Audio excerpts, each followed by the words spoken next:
आज हम लोग देख रहे हैं विज़न आईएएस मंथली मैगज़ीन नवंबर की। तो जो एनवायरनमेंट की न्यूज़ एंड शॉर्ट है वो हम आज कवर करेंगे। तो पहला टॉपिक है एनवी स्टेट्स इंडिया 2022। ठीक है, तो ये क्या है? हाल ही में राष्ट्रीय सांख्यिकी कार्यालय जो हमारा नेशनल स्टैटिक्स ऑफिस है, नेशनल स्टैटिस्टिक्स ऑफिस है, उसने क्या है एनवी स्टेट्स इंडिया 2022 के खंड एक पर्यावरण सांख्यिकी का प्रकाशन किया है। ठीक है, तो क्या है EnviStats India 2022 volume 1 environment statistic का उसने प्रकाशन किया है। एनवी स्टेट्स के माध्यम से एक ही प्रकाशन में बड़ी संख्या में आंकड़ों को एक साथ प्रदर्शित किया गया है।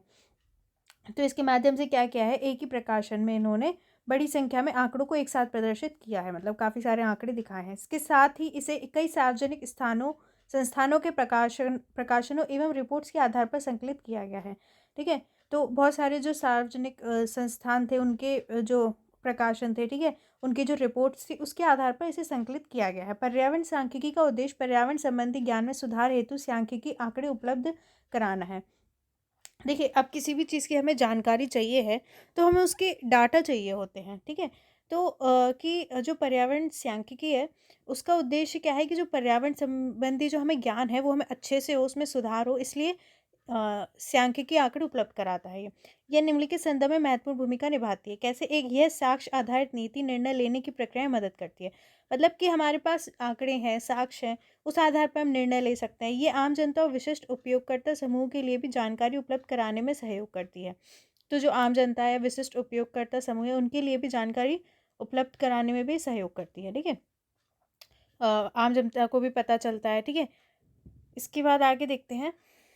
एनवी स्टेट के डेटा को पर्यावरण सांख्यिकी के विकास के लिए फ्रेमवर्क के अलग अलग खंडों के आधार पर 6 वर्गों में वर्गीकृत किया गया है। तो जो इसका एनवी स्टेट्स में डेटा है उसको क्या है, पर्यावरण सांख्यिकी विकास के लिए फ्रेमवर्क के अलग अलग खंडों के आधार पर, ठीक है, 6 वर्ग में से बांटा गया है। तो क्या है, पर्यावरण सांख्यिकी के विकास के लिए फ्रेमवर्क 2013, एफडीएस 2013 एक बहुउद्देशीय वैचारिक और सांख्यिकी फ्रेमवर्क है जिसकी प्रकृति व्यापक और एकीकृत है। ठीक है, ये मतलब बहुत सारे उद्देश्य के लिए एक वैचारिक और सांख्यिकी एक फ्रेमवर्क है। एफडीएस निम्नलिखित वैचारिक नींव पर आधारित है। इसके तहत लोगों, उनकी जनसांख्यिकी, सामाजिक और आर्थिक गतिविधियों इत्यादि घटकों को पर्यावरण का अभिन्न अंग माना गया है।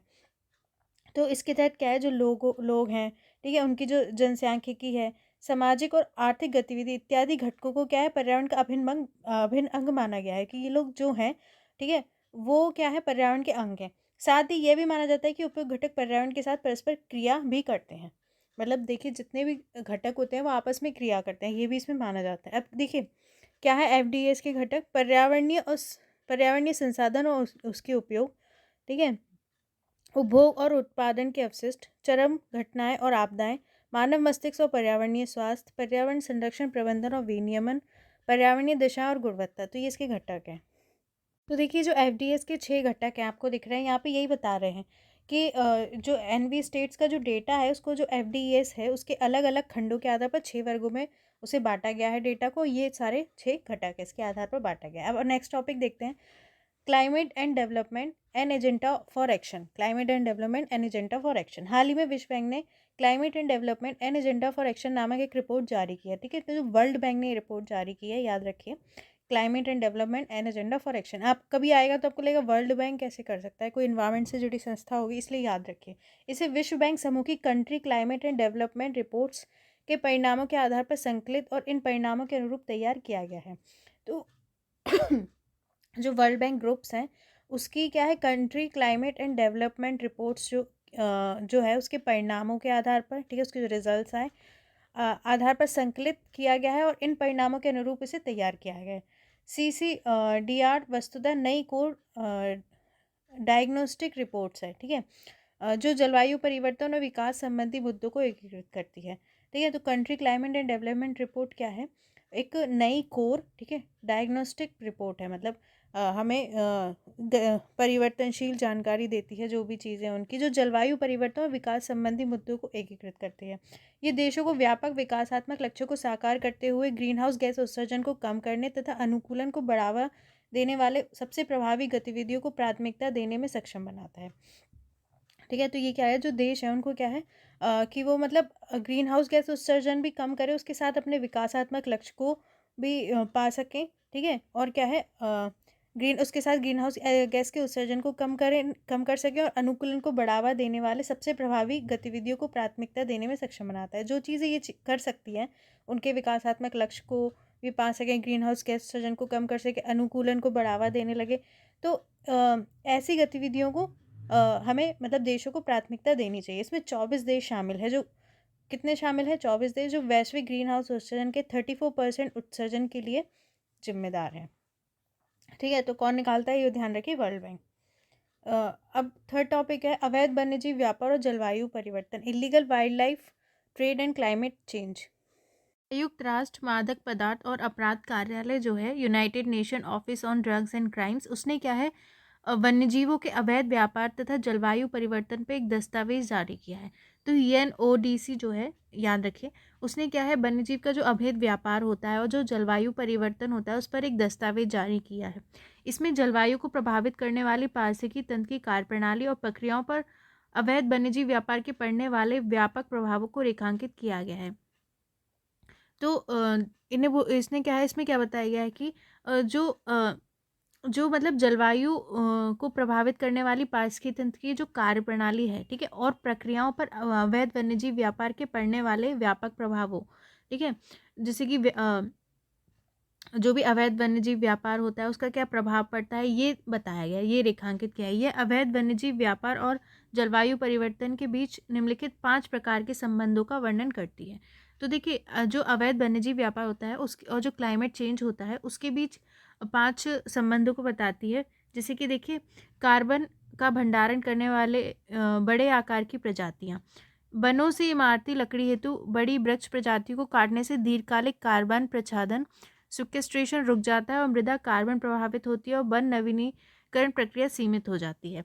देखिए क्या होता है, जैसे कि अगर बहुत सारी लकड़ी वकड़ी काटी जाती है तो कार्बन का, जैसे क्या होता है, पेड़ क्या होता है, कार्बन का भंडारण करते हैं, स्टोरेज करते हैं। तो बहुत सारा कार्बन होता है वो पेड़ों में होता है, एक तरीके से याद रखिए। तो क्या होता है कि जब हम पेड़ काटते हैं, ठीक है, इमारती लकड़ी हेतु बड़ी वृक्ष प्रजातियों को काटा जाता है, तो क्या है, दीर्घकालिक कार्बन प्रच्छादन रुक जाता है, मतलब जो कार्बन स्टोरेज उनका होगा वो रुक जाता है और मृदा कार्बन प्रभावित होती है। और मतलब जो वन क्या होता है, थोड़ी थोड़ी बार देखिए पुराने पेड़ मरते हैं, नए पेड़ बनते हैं, तो उसको नवीनीकरण होता है, वो प्रक्रिया रुक जाती है। कार्बन प्रच्छादन, इसके तहत कार्बन को वायुमंडल से कैप्चर करके उसे संग्रहित किया जाता है। कार्बन प्रच्छादन का मतलब क्या होता है, सिक्वेस्ट्रेशन का मतलब होता है जो पेड़ होते हैं वो मतलब क्या है, वातावरण से कार्बन को लेकर कैप्चर करके उसे संग्रहित स्टोरेज करते हैं एक तरीके से। अब देखिए, ये यहाँ पे दिया है अवैध वन्यजीव व्यापार के क्या प्रभाव होते हैं। जीवों और वनस्पतियों का दोहन, ठीक है, कारण भंडारण में कमी और उत्सर्जन में बढ़ोतरी होती है, ठीक है, जलवायु परिवर्तन अनुकूलन और शमन उपायों की प्रभावशीलता में कमी आती है, पारिस्थितिकी तंत्र और कार्बन चक्र में बाधा आती है, ये सवाल होता है। अब आगे देखते हैं, पारिस्थितिकी तंत्र में एक इंजीनियर की भूमिका। अवैध वन्यजीव व्यापार का शिकार हो रही कई वन्यजीव प्रजातियां पारिस्थितिकी तंत्र में इंजीनियर की भूमिका निभाती है। ये ऐसी प्रजातियां जो अपने पर्यावरण में समय समय पर व्यापक बदलाव लाती रहती हैं। देखिए क्या होता है ना, कुछ ऐसी भी मतलब जैसे कि कुछ की स्टोन प्रजातियां होती हैं, ठीक है, मतलब ऐसा नहीं है, हर जानवर का रोल है, हर पेड़ पौधे का रोल होता है बहुत इंपॉर्टेंट इन्वायरमेंट में। अगर आप उन्हें हटा देते हैं तो काफ़ी कुछ क्या होता है, देखिए जानवर गंदगी खा के साफ़ करते हैं इन्वायरमेंट को, ठीक है, कुछ मरे जीव खाते हैं, तो अगर आप उन्हें हटा देंगे तो देखिए पूरा संतुलन बिगड़ जाएगा। तो अवैध वन्यजीव व्यापार का शिकार हो रही कई वन्यजीव प्रजातियां पारिस्थितिकी तंत्र में इंजीनियर की भूमिका निभाती है, ठीक है, एक तरीके से वो इंजीनियर की भी भूमिका निभाती हैं। ये ऐसी प्रजातियां हैं जो अपने पर्यावरण में समय समय पर व्यापक बदलाव लाती हैं। आप उन्हें ही जब उनका शिकार खत्म कर देंगे तो देखिए पारिस्थितिकी तंत्र पर बहुत प्रभाव पड़ेगा। विशेष कार्यात्मक लक्षणों वाली प्रजाति, ऐसी प्रजातियां पारिस्थितिकी तंत्र सेवा आपूर्ति को अधिक तेजी से संतुलित करती हैं, जैसे पेंगोलिन कीटों की आबादी को नियंत्रित करता है। मैंने आपको बताया ना, कुछ प्रजातियां होंगी कि वो क्या है, एक संतुलन लाती हैं मतलब आपस में, ठीक है, जैसे कि कुछ जीव कीड़े मकोड़ों खाते हैं, ऐसे बता रहे, पेंगोलिन कीटों की आबादी को नियंत्रित करता है। आप उन्हें हटा देंगे तो क्या है, बहुत ज़्यादा पारिस्थितिकी तंत्र असंतुलन हो जाएगा। तो ये क्या है, ऐसी प्रजातियां पारिस्थितिकी तंत्र सेवा आपूर्ति को अधिक तेजी से संतुलित करती हैं। जैव विविधता और पारिस्थितिकी तंत्र सेवाओं की सह अवस्थिति। देखिए, अवैध वन्यजीव व्यापार से प्रभावित पारिस्थितिकी क्षेत्र भौगोलिक रूप से उन स्थलों को भी प्रभावित कर सकते हैं जो कार्बन भंडारण करने के अलावा महत्वपूर्ण पारिस्थितिकी तंत्र सेवाएं प्रदान करती हैं। ठीक है, तो बायोडाइवर्सिटी भी प्रभावित हो सकती है। मतलब अलग अलग टाइप के जो जीव जंतु होते हैं वो प्रभावित हो सकते हैं। तो देखिए, अगर अवैध वन्यजीव व्यापार होता है तो उससे हमारा इकोलॉजी सिस्टम है वो पूरा बिगड़ सकता है। ठीक है, ऐसे मान लीजिए वो ऐसे स्थल को प्रभावित कर रहे हैं जहाँ पे क्या है, कार्बन भंडारण बहुत ज़्यादा है और वहाँ से क्या है, महत्वपूर्ण पारिस्थितिकी तंत्र सेवाएं प्रदान करते हैं, जैसे कि वेटलैंड्स होते हैं वो बहुत इंपॉर्टेंट होते हैं। तो अगर आप वहाँ पे असंतुलन कर रहे हैं तो बहुत प्रभाव पड़ता है इस तरीके से। कमजोर गवर्नेंस, अवैध वन्यजीव व्यापार कमजोर निगरानी और प्रवर्तन व्यवस्था, संगठित अपराध पर नियंत्रण का आदि से जुड़ी कमजोर पर्यावरणीय गवर्नेंस को भी उजागर करता है। ठीक है, तो मतलब कि जो संगठित अपराध होता है, मतलब लोग मिलकर अपराध करते हैं, उस पर नियंत्रण नहीं हो रहा है, ये दिखा रहा है। ठीक है, मतलब अच्छी निगरानी कंट्रोल नहीं है गवर्नमेंट का, ये दिखाता है, कमजोर गवर्नेंस को दिखाता है अवैध वन्यजीव व्यापार। तो यूएनओडीसी नशीले पदार्थ के अवैध उपयोग और अंतर्राष्ट्रीय अपराध की समस्या का समाधान करने वाला मुख्य वैश्विक संगठन है। तो नशीले पदार्थों का जो वैश्विक उपयोग होता है और अंतर्राष्ट्रीय अपराध की समस्या का समाधान करने वाला ये मुख्य वैश्विक संगठन है। इससे सदस्य देशों को नशीले पदार्थों के अवैध उपयोग, अपराध और आतंकवाद के खिलाफ कार्रवाई में सहायता करने का कार्य सौंपा गया है। ठीक है, तो ये क्या करता है, जो नशीले पदार्थ के अवैध उपयोग होता है, अपराध होता है, आतंकवाद के खिलाफ कार्रवाई में सहायता करता है देशों की। अब नेक्स्ट टॉपिक देखते हैं, एशिया में जलवायु की स्थिति report 2021, state of the climate in Asia 2021 report. इस रिपोर्ट ने विश्व मौसम विज्ञान संगठन ने प्रकाशित किया है। तो अगर आपसे पूछा जाए एशिया में जलवायु की स्थिति रिपोर्ट कौन निकालता है, तो याद रखिए विश्व मौसम विज्ञान संगठन। यह इस रिपोर्ट की श्रृंखला की दूसरी रिपोर्ट है। वर्ष 2021 में बाढ़ और सूखे जैसी चरम मौसमी घटनाओं के कारण 35 अरब अमेरिकी डॉलर से अधिक का आर्थिक नुकसान हुआ। ठीक है, तो देखिए जो हमारा डिज़ास्टर मैनेजमेंट वाला है उसमें आप कुछ डाटा उसके लिए नोट कर सकते हैं यहाँ से। चक्रवातों के कारण भारत को 4.4 अरब डॉलर और बाढ़ के कारण अतिरिक्त 3.2 अरब डॉलर का आर्थिक नुकसान हुआ, ये इसने बताया है। अब आगे फिफ्थ टॉपिक देखते हैं, 2022 में वैश्विक जलवायु की अंतिम रिपोर्ट, अंतिम provisional state of the global climate in 2022। ठीक है, 2022 में वैश्विक जलवायु की अंतरिम स्थिति रिपोर्ट। देखिए, इसको कौन जारी करता है, विश्व मौसम विज्ञान संगठन WMO। जो पहले मैंने बताया था कि एशिया में जलवायु की स्थिति रिपोर्ट, ये भी यही जारी कर रहा था WMO। अब देखते हैं इस रिपोर्ट के मुख्य निष्कर्ष क्या है। ग्रीन हाउस गैसों की वायुमंडलीय सांद्रता, पूर्व औद्योगिक स्तरों से कार्बन डाइऑक्साइड की सांद्रता 149%, मीथेन की 262% और नाइट्रस ऑक्साइड में 124% की वृद्धि दर्ज की गई है। तो ये बता रहे हैं कि पूर्व मतलब जब से औद्योगिकरण हुआ उसके जो पहले के स्तर से इतने ज़्यादा ये जो है कार्बन, मीथेन और नाइट्रस ऑक्साइड बढ़ चुकी है वायुमंडल में। कार्बन डाइऑक्साइड और ग्रीन हाउस गैस के बढ़ते उत्सर्जन से वायुमंडल के ऊपरी स्तर में एक धनात्मक विकिरणी असंतुलन पैदा होता है, पॉजिटिव रेडिएटिव इम्बैलेंस। ठीक है, और इसके बाद इससे पृथ्वी पर ऊर्जा का ऊष्मा के रूप में संचय होता है। इसके कारण ग्लोबल वार्मिंग हो रही है। देखिए, ग्रीन हाउस गैसेस क्या करती है ना कि हीट को ट्रैप करके हीट बढ़ाती है, जिससे क्या होता है, ग्लोबल वार्मिंग होती है, जिसके बहुत सारे नुकसान होते हैं। तो ये ग्रीन हाउस गैसेस बढ़ने के कारण ये हो रहा है। ठीक है, और जो इसके उत्सर्जन जैसे वायुमंडल की ऊपरी स्तर है उसमें एक धनात्मक विकिरणी असंतुलन पैदा हो रहा है। ठीक है, पॉजिटिव रेडिएटिव इम्बैलेंस हो रहा है। सतह पर वैश्विक औसत तापमान पिछले 8 वर्षों को अब तक का सबसे गर्म 8 वर्ष माना जा रहा है। अभी हर साल ऐसा होता है, ये साल इतने सालों में सबसे ज़्यादा गर्म था, तो पिछले 8 साल है वो अब तक के सबसे गर्म 8 वर्ष रहे हैं। वैश्विक औसत तापमान पूर्व औद्योगिक युग जो था 1850 से 1900 के औसत से लगभग 1.15 डिग्री सेल्सियस अधिक है। ठीक है, तो जो एवरेज हमारा जो टेम्परेचर है, ठीक है, वो क्या है, जो पूर्व औद्योगिक युग है, मतलब जब औद्योगिकीकरण स्टार्ट हुआ उससे पहले के एवरेज से लगभग 1.15 डिग्री सेल्सियस अधिक हो चुका है। ठीक है, और 1.5 डिग्री सेल्सियस से ज़्यादा हमें बढ़ाना नहीं है, इतना तो हो ही चुका है। ठीक है, ओशन हीट कंटेंट, महासागरों द्वारा अवशोषित ऊष्मा की मात्रा, वर्ष 2022 से महासागरीय सतह के 55% हिस्से में समुद्री हीटवेव की कम से कम एक परिघटना दर्ज की गई है।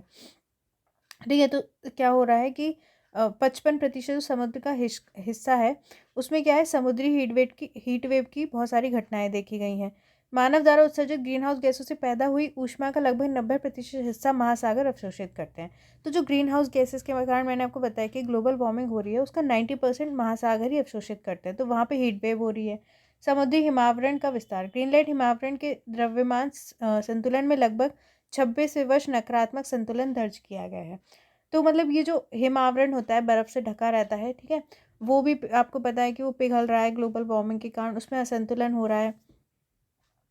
तो जो ग्रीनलैंड हिमावरण है उसकी क्या है, उसमें लगातार 26वें वर्ष नकारात्मक संतुलन दर्ज किया गया उसके हिमावरण में।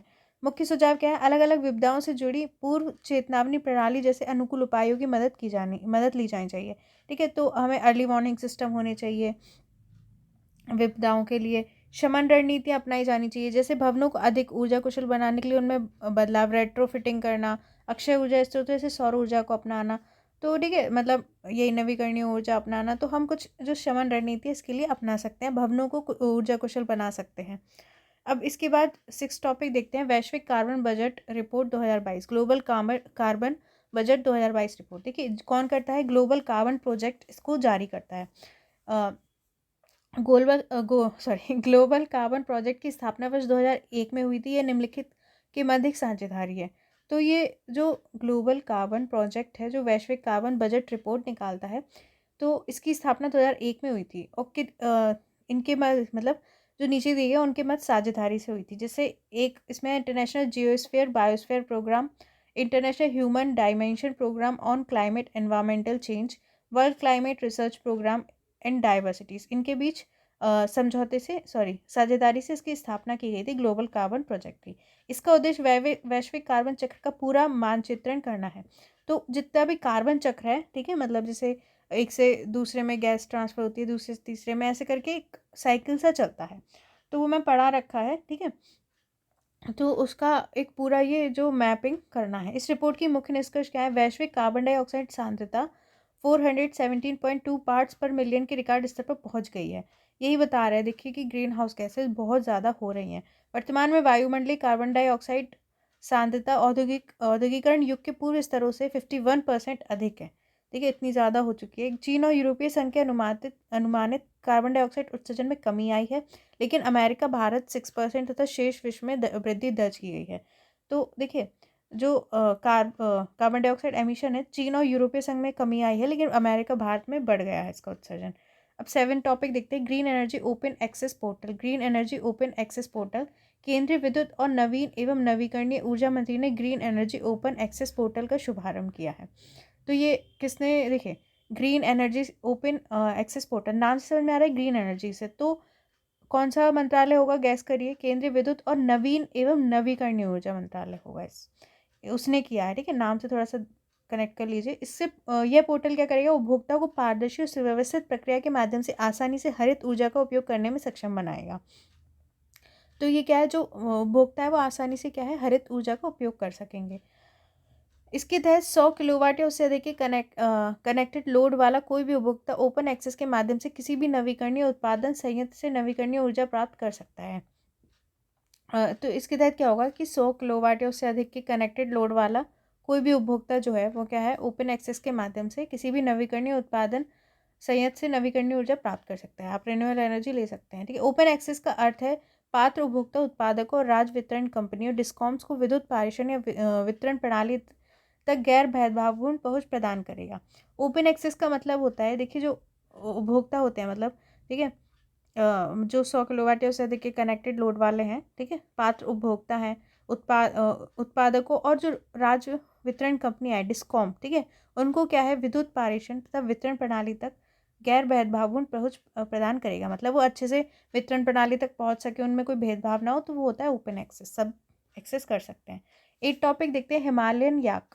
भारतीय खाद्य सुरक्षा और मानक प्राधिकरण ने हिमालय याक को खाद्य पशु के रूप में मान्यता प्रदान की है। ये यहाँ देखिए, जो भारतीय खाद्य सुरक्षा और मानक प्राधिकरण है हमारा, उसने क्या, जो हिमालय याक है उसको खाद्य पशु के रूप में मान्यता प्रदान की है। खाद्य पशु उन प्राणियों को कहा जाता है जिन्हें पाला जाता है या खाद्य उत्पादन या उपभोग के लिए उपयोग किया जाता है। जिनको पालते हैं, ठीक है, तो उनसे कोई खाद्य उत्पादन होता है या उपभोग होता है उनका, ठीक है। ये कदम उन्हें पारंपरिक दूध और मांस उद्योग का हिस्सा बनाएगा। इससे क्या है कि आप उन्हें मतलब पाल सकते हैं दूध के लिए और फिर उनके मांस के लिए, ये चीज़ होगी। इससे इनकी आबादी में गिरावट को रोकने में मदद मिलेगी। तो ये बोले ऐसा करने से क्या होगा कि लोग पालेंगे तो इनकी आबादी की गिरावट को रोकने में मदद मिलेगी। हिमालयन याक, वैज्ञानिक नाम इसका बोस गुनियंस, को पहाड़ी गाय भी कहा जाता है। हिमालयन याक को पहाड़ी गाय भी कहते हैं। ये अधिक ऊंचाई पर पाई जाने वाली गो जातीय प्रजाति है। आयुषन स्थिति क्या है इसकी, वल्नरेबल है, ठीक है। याक जो है वो वल्नरेबल है, याद रखिए। पर्यावास, ये भारतीय उपमहाद्वीप के हिमालय क्षेत्र में पाया जाता है, तो ये हिमालय क्षेत्रों में पाया जाता है। खतरा क्या है, पर्यावास हानि, रहने वाली जगह पे घरेलू याक के साथ अनुवांशिक संकरण, अवैध शिकार, ये सब इनकी वजह से इनकी कमी हो रही है। अब टॉपिक 9 देखते हैं। एसिक्लोफेनेक। एसिक्लोफेनेक क्या है, भारतीय पशु चिकित्सा अनुसंधान संस्थान ने मवेशियों में एसिक्लोफेनेक के उपयोग पर प्रतिबंध लगाने की मांग की है। तो जो भारतीय पशु चिकित्सा अनुसंधान संस्थान है उन्होंने क्या है कि मवेशियों में ये जो है एक्सिक्लोफेनेक, इस पर प्रतिबंध लगाई है। क्यों, एक्सिक्लोफेनेक पशु के लिए एक दर्द निवारक दवा है, एक दर्द निवारक दवा है, पर मना क्यों किया है, प्रतिबंध के लिए क्यों कहा गया, देखते हैं। ये मांग इसलिए की गई क्योंकि अध्ययन से पता चला है कि एसिक्लोफेनेक दवा का जलीय भैंसों और गायों में डाइक्लोफेनेक के रूप में चयापचय मेटाबॉलाइज हो रहा है। यह अंततः देश की गिद्ध की आबादी के लिए खतरा है। पहले आपने बहुत सुना होगा कि जो पशु को एक दवा दी जाती है डाइक्लोफेनेक, उसके कारण क्या है, गिद्ध बाद में वो पशुओं को मर जाते हैं तो खाते हैं, उनकी मौत हो रही है गिद्ध की। तो जो ये है दूसरी दवा, इस पर भी इसीलिए प्रतिबंध के लिए कहा गया है। डाइक्लोफेनेक एक सूजन रोधी दवा है, ठीक है, सूजन रोधी दवा है। इस पर वर्ष 2006 में प्रतिबंध लगा दिया गया था। 2006 में इस पर बैन लगाया था। ये दवा संपूर्ण एशिया में गिद्धों की आबादी में व्यापक रूप से गिरावट 99% का मुख्य कारण है। तो देखिए गिद्ध की जो आबादी होती है उसमें 99% की कमी आ चुकी थी इस कारण, इसलिए उसमें प्रतिबंध लगा था। अब टॉपिक 10 देखते हैं, फूजीवारा इफेक्ट। ये क्या है, हिनामनोर और गार्डो नामक 2 चक्रवातों ने फूजीवारा इफेक्ट को प्रदर्शित करते हुए आपस में अंतर्क्रिया की है, ठीक है। तो यहाँ पे बोला है हिनामनोर और गार्डो नामक 2 चक्रवात हैं, उन्होंने क्या है फूजीवारा इफेक्ट को दिखाते हुए आपस में अंतर्क्रिया की है। इसको समझेंगे, ठीक है। फूजीवारा इफेक्ट निम्नलिखित विशेषताओं के साथ उष्णकटिबंधीय चक्रवातों के बीच अंतर्क्रिया है, ठीक है। तो इसकी क्या विशेषताएं होती हैं, ठीक है। तो क्या होता है, इसके कारण क्या होता है, उष्णकटिबंधीय चक्रवातों के बीच अंतर्क्रिया होती है। इसके अंतर्गत एक ही महासागर क्षेत्र में लगभग एक ही समय में 2 या अधिक चक्रवातों का निर्माण होता है। यानी एक ही उष्ण में एक ही टाइम में क्या है, 1 से 2 अधिक चक्रवात बनते हैं, साइक्लोन बनते हैं। इसकी वजह से दोनों चक्रवातों के केंद्र एक दूसरे से 1400 किलोमीटर से कम की दूरी पर होते हैं। इनके केंद्र आपस में काफ़ी पास होते हैं। इनकी तीव्रता एक अवदाब वायु की गति 63 किलोमीटर प्रति घंटे से कम और एक सुपर टाइफून वायु की गति 209 किलोमीटर प्रति घंटे से अधिक के बीच हो सकती है। तो उनकी तीव्रता एक अवदाब और एक सुपर टाइफून के बीच हो सकती है, ठीक है। फुजीवारा इफेक्ट के परिणाम क्या होते हैं, किसी एक या दोनों चक्रवातों के मार्ग और तीव्रता में परिवर्तन हो सकता है। कुछ दुर्लभ मामलों में दोनों चक्रवात का विलय होकर बड़े चक्रवात का निर्माण होता है। मतलब 2 चक्रवात होते हैं वो, ठीक है, एक ही उष्ण में एक ही समय में बनते हैं, ठीक है, काफ़ी पास पास होते हैं और ये आपस में बन के एक बड़े चक्रवात का इससे निर्माण हो सकता है। तो ये है फुजीवारा इफेक्ट, याद रखिए। अब देखते हैं टॉपिक 11, सूखा निगरानी प्रणाली, ड्रॉट मॉनिटरिंग टूल। दक्षिण एशिया सूखा निगरानी प्रणाली के एक अगले संस्करण को विकसित किया जा रहा है, ठीक है। South Asia drought monitoring tool के एक मतलब अगले संस्करण को विकसित किया जा रहा है। इसका उद्देश्य सूखा प्रबंधन के समक्ष मौजूद और संभावित चुनौतियों का समाधान करना है, ठीक है। ये डिजास्टर मैनेजमेंट से रिलेटेड हो सकता है। आप लिख सकते हैं कि ये क्या है, सूखा प्रबंधन के समक्ष जो मतलब ड्रॉट होता है, सूखा होता है, ठीक है, उसका प्रबंधन करने के समक्ष जो मौजूद और संभावित चुनौतियों का समाधान करना है, जो चुनौतियाँ आती हैं उनका समाधान करना है। साथ ही दक्षिण एशिया के देशों में अग्र सक्रिय सूखा शमन उपायों के लिए एक रूपरेखा भी प्रदान करना है, ठीक है। तो आगे उनमें जो ड्रॉट रोकने के लिए जो शमन उपाय होते हैं उनको रोकने के लिए उसकी रूपरेखा बनाना, ठीक है। यह एक नवीन उपग्रह आधारित सूखा निगरानी प्रणाली है। तो क्या है, उपग्रह आधारित मतलब सूखा निगरानी प्रणाली है। तो उपग्रह से क्या है, निगरानी करेंगे सूखे की कि कहाँ कहाँ सूखा हो रहा है, जो निम्नलिखित के बारे में संकेत प्रदान करेगी। सूखे की स्थिति के बारे में, ड्रॉट की क्या स्थिति है, सूखे की गंभीरता के स्तर के बारे में क्या गंभीरता है। इस सूखा निगरानी प्रणाली के तहत डेटा को ग्रिड स्तर पर उपलब्ध कराया जाएगा। तो जो डेटा है उसको ग्रिड स्तर पर उपलब्ध कराया जाएगा। ठीक है, इसके अलावा इसे तालुका स्तर पर भी देखा जा सकेगा। यह किसानों को सूखा को सहन करने में सक्षम बीज प्राप्त करने, पूरक सिंचाई व्यवस्था विकसित करने और पोटेशियम नाइट्रेट का उपयोग करने में सक्षम बनाएगा। ठीक है, तो जो किसान है वो सूखे को सहन कर सकें। ठीक है, ऐसे ऐसे सूखे को सहन करने वाले कुछ बीज होते हैं जो सूखी जगह पे भी हो जाते हैं, तो वो मतलब किसान प्राप्त कर सकें। ठीक है, पूरक सिंचाई व्यवस्था और दूसरी सिंचाई व्यवस्था पोटेशियम नाइट्रेट का उपयोग करने में सक्षम बनाएगा। पोटेशियम नाइट्रेट पादपों को शुष्क परिस्थितियों से बेहतर तरीके से निपटने में सक्षम बनाता है। देखिए, जो पोटेशियम नाइट्रेट होता है ना, वो जो पेड़ होते हैं उनको जो शुष्क परिस्थितियाँ होती हैं उनसे निपटने में सक्षम बनाता है। ये दक्षिण एशियाई देशों को क्षेत्र आधारित साझा रणनीतिक बनाने में मदद करेगा। तो जो दक्षिण एशियाई देश है वो आपस में अच्छी रणनीति बना सकते हैं। ये रणनीति उन्हें सूखा शमन की दिशा में अपनी क्षमता का उपयोग करने, प्रयासों को एकीकृत करने और दक्षिण दक्षिण सहयोग को मजबूत करने में सक्षम बनाएगा। अब देखते हैं दक्षिण एशिया सूखा निगरानी प्रणाली क्या है। ये SADMS को 2014 में स्थापित किया गया था। ठीक है, 2014 में बना था। ये सूखे की स्थिति पर एक साप्ताहिक मानचित्र प्रदान करता है, एक हमें मैप देता है, मतलब वीकली के क्या ड्रॉट की स्थिति है। इसे अंतर्राष्ट्रीय जल प्रबंधन संस्थान द्वारा जारी और प्रबंधित किया जाता है। तो इसको कौन जारी करता है? अंतर्राष्ट्रीय जल प्रबंधन संस्थान मैनेजमेंट करता है इसका। IWMI एक अंतर्राष्ट्रीय अनुसंधान और विकास संगठन है। ये विकासशील देशों में जल की समस्याओं को हल और संबंधित प्रावधानों को प्रस्तुत करने हेतु सरकारों, नागरिक समाज और निजी क्षेत्र के साथ मिलकर काम करता है। ठीक है, ये क्या है, रिसर्च और डेवलपमेंट करता है ये ऑर्गेनाइजेशन। तो विकासशील देश होते हैं उनमें जो जल की समस्याओं को हल करने और संबंधित समाधान को प्रस्तुत करने हेतु जो सरकारें होती हैं, नागरिक समाज और निजी क्षेत्र के साथ मिलकर काम करता है। ऐसे DMS की वेबसाइट के माध्यम से IWMI उपग्रह इमेजिंग के आधार पर एक एकीकृत की गई वर्षा संबंधी सूचना और अन्य संबंधित जानकारियों से जुड़ी एक विस्तृत श्रृंखला को उपलब्ध कराता है। ठीक है, तो देखिए उपग्रह से देखा जाता है कि क्या स्थिति है, तो वो सूचनाएं और अन्य जानकारियाँ उपलब्ध कराता है। इसका उद्देश्य सूखे की निगरानी, उसके पूर्वानुमान से संबंधित वर्तमान क्षमताओं में सुधार करना है। इसके अलावा कृषि पर सूखा के पड़ने वाले प्रभावों के बारे में क्षेत्रीय से जिला स्तरीय जानकारी प्रदान करना है। मेन क्या है कि हमें ड्रॉट का मैनेजमेंट करना है। ठीक है, पहले से जानकारी उपलब्ध कराना है, ये है। ठीक है, धातव्य है कि भारत, पाकिस्तान, बांग्लादेश, श्रीलंका, नेपाल, मालदीव, अफगानिस्तान और भूटान में इसका परीक्षण किया जा चुका है। अब लास्ट टॉपिक देखते हैं 12। चीन द्वारा बारहमासी चावल की किस्म का विकास। China develops perennial rice varieties. चीन ने PR23 नामक चावल की किस्म विकसित की है। तो अगर पूछा जाए ये किसकी किस्म है, तो ये चावल की, और चीन ने विकसित की है। इसे हर साल रोपने की ज़रूरत नहीं है। ठीक है, इसे हर साल रोपना नहीं पड़ता है। मजबूत जड़ों वाले इसके पौधे प्रत्येक कटाई के बाद स्वतः तेज़ी से उगाते हैं, मतलब आप काटेंगे फिर दोबारा से तेज़ी से उगाएंगे। यह किस्म 4 वर्षों में लगातार 8 उपज दे सकती है। देखिए कितना ज़्यादा प्रोडक्टिव है, 4 वर्ष में 8 उपज दे सकती है। बारहमासी चावल की किस्म के प्रमुख लाभ क्या हैं? इसकी खेती के लिए श्रम, बीज और रासायनिक उर्वरकों पर बहुत कम खर्च होता है। देखिए चाइना ने कितनी अच्छी किस्म बनाई है, आप देख सकते हैं। इसकी खेती के लिए श्रम, बीज और जो उर्वरक हैं उस पर बहुत कम खर्च होता है। इस प्रकार ये कृषि की लागत को कम करती है, जो एग्रीकल्चर की कॉस्ट को कम करती है। श्रम की लागत में 58% और अन्य संसाधनों की लागत में 49% की बचत होती है।